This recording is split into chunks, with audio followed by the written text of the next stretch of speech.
قطعا تو هم خیلی هیجان داری که ترید تو فارکس رو زودتر شروع کنی، ولی صبر کن ببینم بهش فکر کردی که این کار اصلا به دردت میخوره یا نه؟ اگه میخوای بدونی روحیه تریدر رو داری و این کار به دردت میخوره یا نه، حتما این ویدیو رو ببین. مطمئن باش اگه تا آخرش با من باشی، با شناختی که از خودت داری متوجه میشی که فارکس به دردت میخوره یا نمیخوره. این چیزها رو کسی جای دیگه بهت یه جا نمیگه، پس با دقت نگاه کن.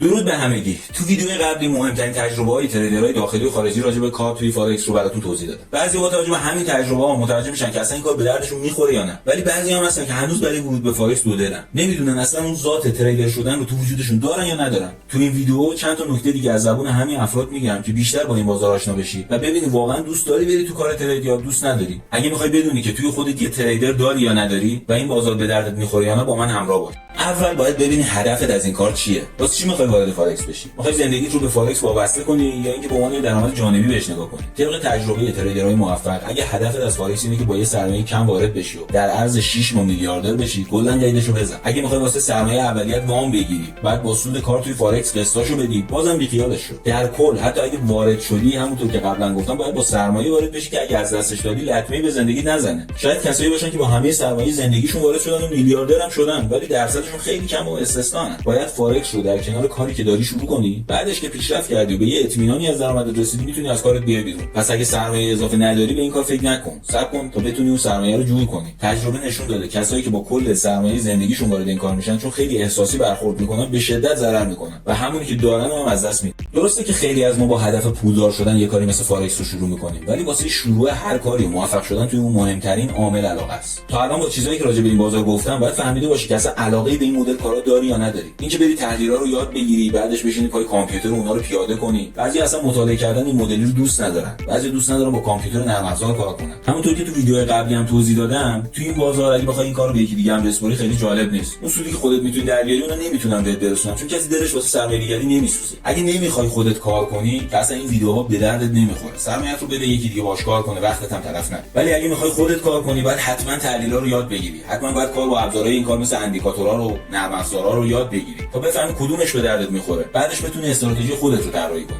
تو فضای مجازی که میچرخی، کلی آدما رو میبینی که زندگیای لاکچری دارن و به قول خودشون تو فارکس کار میکنن و درآمدهای آنچنانی دارن. تو ویلاهای آنچنانی زندگی میکنن و ماشین‌های خفن سوار میشن. هر کسی اینا رو ببینه به قول خودمون جوگیر میشه و هیجان تمام وجودش رو میگیره. ما که راست و دروغ حرفای اونها رو نمیدونیم، ولی طبیعیه که با دیدن این چیزا هیجانی بشیم. برای منم اتفاق میفته. حتی وقتی راجبش حرف میزنم یه هیجانی احساس میکنم. اگه کارهای هیجان انگیز تو زندگی زیاد انجام میدی، برو به همون کارا ادامه بده. مثلا برو بانجی جامپینگ، پاراگلایدر سواری. ولی اگه میخوای هیجان درونی خودت رو با ورود به فارکس تخلیه کنی، باید بدونی که این بازار جای تخلیه هیجان نیست. هیجان نقطه مقابل منطقه. وقتی هیجانی یه کاری رو داری، نمیتونی منطقی فکر کنی. خب حالا چیکار کنیم؟ ما به هر حال هیجان پیدا می‌کنیم وقتی می‌خوایم یه کار جدیدی رو انجام بدیم. تا آخر ویدیو با من باش تا راهکارش رو هم بهت بگم. اگه تا اینجای ویدیو از اطلاعاتی بهت دادم خوشت اومده، ویدیو رو لایک کن یا به قول خارجی‌ها اسمش دت لایک باتن تا افراد بیشتری بتونن اون رو ببینن. تو ویدیو قبلی یه سری تجربه از تریدرهای موفق گفتم که اگه بخوای بعضی از اونها رو به کار بگیری، باید آدم متعهدی باشی و این تعهدت هم باید استمرار داشته باشه. یعنی چی؟ یعنی اینکه باید اهل برنامه‌ریزی باشی و به پلانی که برای خودت بر اساس مدیریت سرمایه و کنترل ریسک طراحی کردی و هدفی که در نظر گرفتی وفادار باشی. هیچ وقت نباید درگیر طمع بشی و اگه شکست خوردی هم نباید بترسی. باید مسئولیت شکستت رو بپذیری و از موفقیتت هم مغرور نشی. یه تعادلی بین کار و زندگیت باید ایجاد کنی و با اون هم متعهد باشی و نذاری هیچ کدوم روی دیگری تاثیر بذاره. این تعهد توی وقتی که برای این کار میذاری خودش نشون میده. به هر حال هر کسی خودش رو بهتر از دیگران میشناسه. اگه واقعا آدم مسئولیت پذیر و متعهدی نباشی، نمیتونی موفق بشی. اگر بشی، مقطعی و زود گذره. بعد اون با شدت بیشتری شکست میخوری.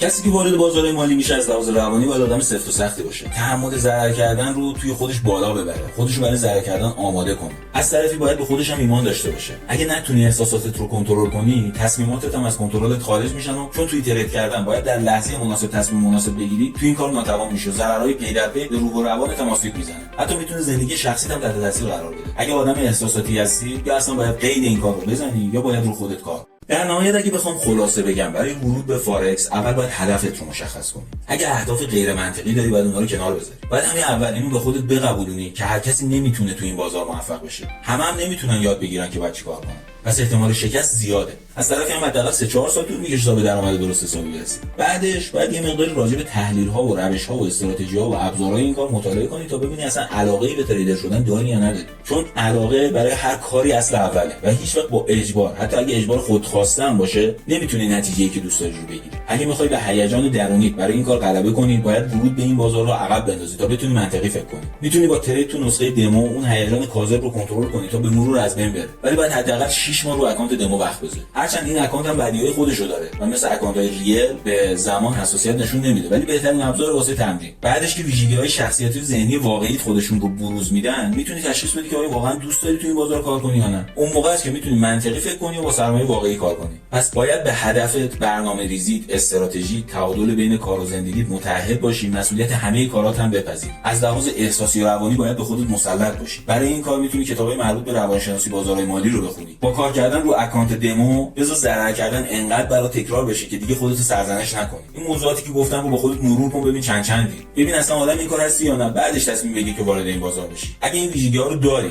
و یا تصمیم داری اونها رو در خودت ایجاد کنی، میتونی با من همراه بشی تا یه قدم دیگه بریم جلو. همونطور که تو ویدیو قبلی قول دادم، میخوام تو ویدیوی بعدی راجع به این که طبق تجربه تریدرهای حرفه‌ای چطوری تو فارکس ضرر نکنیم صحبت کنم. پس با من همراه باش و یادت نره کانال رو سابسکرایب کنی و زنگوله رو هم اینطوری فعال کنی که هر وقت ویدیو رو گذاشتم متوجه بشی. اگه از چیزایی که گفتم خوشت اومد، لایک رو بزن و کانال رو به کسایی که دوست دارن با همون همراه بشن تا این بازار رو با هم یاد بگیریم معرفی کن.